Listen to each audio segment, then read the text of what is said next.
നമസ്കാരം.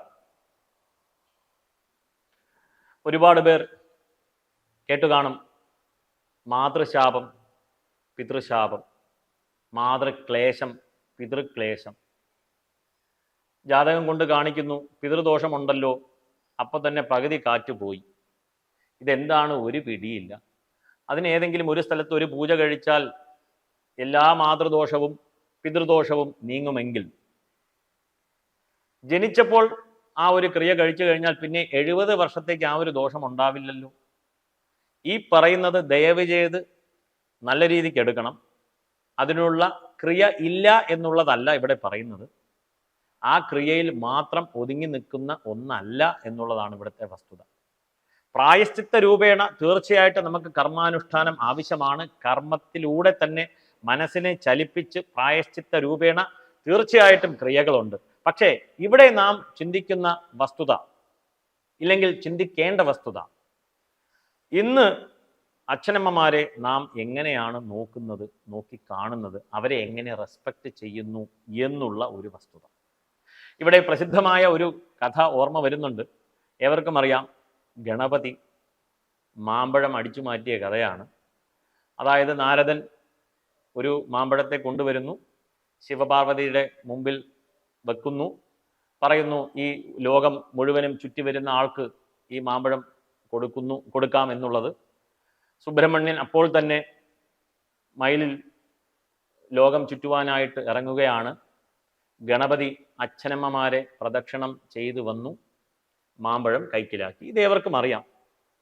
ഇതിൽ എൻ്റെ ഗുരുനാഥൻ പറഞ്ഞ ഒരു കഥ, അല്ലെങ്കിൽ അതിലുള്ള വസ്തുത എനിക്ക് ഓർമ്മ വരികയാണ്. അതും കൂടി പറയാം. സുബ്രഹ്മണ്യന് ഇത് അറിഞ്ഞുകൂടെ എന്നുള്ളൊരു ചോദ്യമുണ്ട്. സുബ്രഹ്മണ്യന്, വാക്ക് തന്നെ നോക്കുക, ബ്രഹ്മം തന്നെയാണ് സുബ്രഹ്മണ്യൻ. സുബ്രഹ്മണ്യൻ ഇത് അറിയാതെയാണോ മയിലിന്റെ പുറത്ത് പോയത് എന്നുള്ളൊരു ചോദ്യമുണ്ട്. അദ്ദേഹം ബ്രഹ്മം എല്ലാ സ്ഥലത്തുമുണ്ട് എന്നുള്ള വസ്തുതയെ കാണിക്കുവാനായിട്ടാണ് ഈ ലോകം മുഴുവനും ചുറ്റിയത്. ജ്യേഷ്ഠൻ അതിനെ ചെറുതാക്കി ഈ ബ്രഹ്മാണ്ടം മുഴുവനും നമ്മുടെ മനസ്സിനെ സഞ്ചരിപ്പിക്കുവാൻ അസാധ്യമാണെന്നും അത് അച്ഛനമ്മയിലൂടെ കാണൂ എന്നും ആ അച്ഛനമ്മമാരെ നമസ്കരിക്കൂ എന്നുള്ള ഒരു മെസ്സേജ്, ഇത്രയും ബൃഹത്തായ ഒരു മെസ്സേജ് നമ്മളിലേക്ക് എത്തിച്ചു. അപ്പോൾ ദൈവം എന്ന് പറയുന്നത് അച്ഛനമ്മമാരാണ് എന്നുള്ളതാണ്. മാതൃപഞ്ചകം ഏവർക്കും അറിയാം, ആചാര്യസ്വാമികൾ രചിച്ചത്. ഭഗവാൻ ആദിശങ്കര ഭഗവത് പാദാൾ രചിച്ച മാതൃപഞ്ചകം. ആസ്താം താവതീയം പ്രസൂതി സമയേ ദുർവാര ശൂരവ്യഥ എന്ന് പോകുന്നു. അതിലൂടെ മഹത്വം, അമ്മയുടെ മഹത്വം നമുക്ക് മനസ്സിലാക്കുവാൻ സാധിക്കും. മെസ്സേജ് എന്താണ്? പിതൃക്ലേശം, മാതൃക്ലേശം, പിതൃശാപം, മാതൃശാപം നീങ്ങുവാനായി അച്ഛനമ്മമാരെ നിത്യവും നമസ്കരിക്കുക എന്നുള്ള ഒരു വസ്തുത. ഒരു ചെറിയ ഹാബിറ്റാണ്, ഒരു ചെറിയ ശീലം. 1 രൂപ ചെലവില്ല. എന്നും രാവിലെ അച്ഛനമ്മമാരെ നമസ്കരിക്കുക. 2 പേരെ ഒരുമിച്ച് നിർത്തി നമസ്കരിക്കുക, അവരുടെ അനുഗ്രഹം വാങ്ങിക്കുക. ഒരു 3-6 മാസം ഈ ഒരു പ്രവൃത്തി ഒന്ന് തുടർന്ന് കൊണ്ടുപോയി നോക്കുക. ജീവിതത്തിൽ വലിയ മാറ്റം സംഭവിക്കും എന്നുള്ളതിൽ തർക്കമില്ലാത്ത കാര്യമാണ്. ഇത് ചെയ്യാതെ ഇതിനെ ന്യായീകരിക്കാൻ ദയവ് ചെയ്ത് വരരുത്. കാരണം ആദ്യമൊക്കെ നിങ്ങൾ നമസ്കരിക്കുമ്പോൾ അച്ഛനമ്മമാർ ഒരു പക്ഷേ ഇതെന്താണ് പുതിയ കോപ്രായങ്ങളൊക്കെ കാട്ടുന്നത് എന്ന് പറഞ്ഞേക്കാം. ചിലവർ പറയാമല്ലോ, ചിലർ പറയാനുള്ള സാധ്യതയുണ്ട്. അതൊക്കെ അവഗണിച്ചുകൊണ്ട് നിങ്ങളുടെ ശീലം മുന്നോട്ട് കൊണ്ടുപോവുക.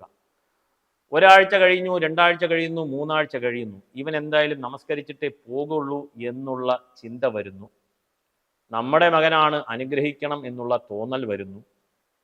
അവർ അനുഗ്രഹിക്കും, മനസ്സുകൊണ്ട് മനസ്സറിഞ്ഞ് അനുഗ്രഹിക്കും. തീർച്ചയായിട്ടും അത് ഫലിക്കും എന്നുള്ളത് മനസ്സിലാക്കുക. നമശിവാഭ്യാം നവയൗവനാഭ്യാം പരസ്പരാശ്ലിഷ്ട വവൃദ്ധരാഭ്യാം നഗേന്ദ്രകന്യാ വൃഷകേതനാഭ്യാം നമോ നമ ശങ്കര പാർവതീഭ്യാം, നമോ നമ ശങ്കര പാർവതീഭ്യാം. അപ്പോൾ അച്ഛനമ്മമാരെ ഉമയും മഹേശ്വരനുമായിട്ട്, ശിവപാർവതി, പാർവതി പരമേശ്വരനായിട്ട് സങ്കല്പിച്ച് നമസ്കരിക്കുക. അവർ അനുഗ്രഹിക്കുന്നു. സകല ദുരിതങ്ങളും മാതൃശാപം പിതൃശാപം അടക്കം മാറും എന്നുള്ളതിൽ തർക്കമില്ലാത്ത കാര്യമാണ്. നമസ്കാരം.